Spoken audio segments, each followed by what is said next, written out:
प्रणाम सब गोटे के। हम अपर्णा झा कल्याणी अपन स्वरचित एक टीमी गीत लऽ के आयल छी। प्रणाम, हम पुतुल झा। आशा करे छी अहाँ सबके जरूर नीक लागत। आओ सुनो।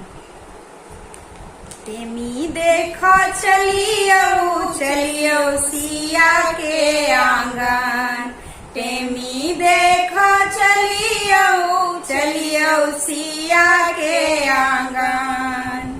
सासु दर्दी गौरियों ने भेजलनी, सासु दर्दी गौरियों ने भेजलनी, भेजलनी ने नैवेद्यक सामान।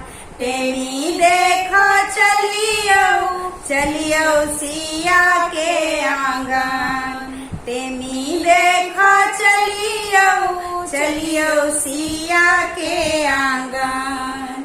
ननदो को बोलिया ने डाला सजोलनी, ननदो को बोलिया ने डाला सजोलनी, सजोलनी ने श्रृंगारक सामान।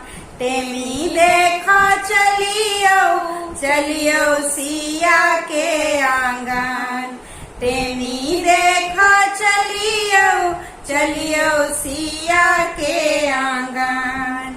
गोतनो बेदर्दी दर्दों ने बुझलनी, गोतनो बेदर्दी दर्दों ने बुझलनी, बुझलनी हमरा ओ आन। टेमी देखो चलियो चलियो सिया के आंगन, टेमी देखो चलियो चलियो सिया के आंगन। नहीं आले सासुर सो टेमी के सारी, नहीं आले सासुर सो टेमी के सारी, एले न विधक सामान।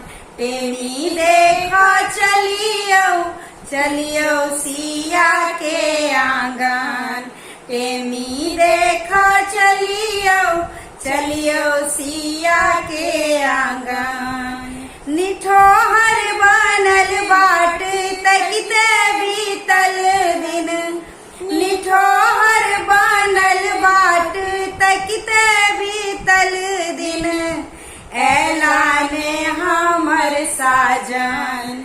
टेमी देखो चलियो चलियो सिया के आंगन, टेमी देखो चलियो चलियो सिया के आंगन, टेमी देखो चलियो चलियो सिया के आंगन।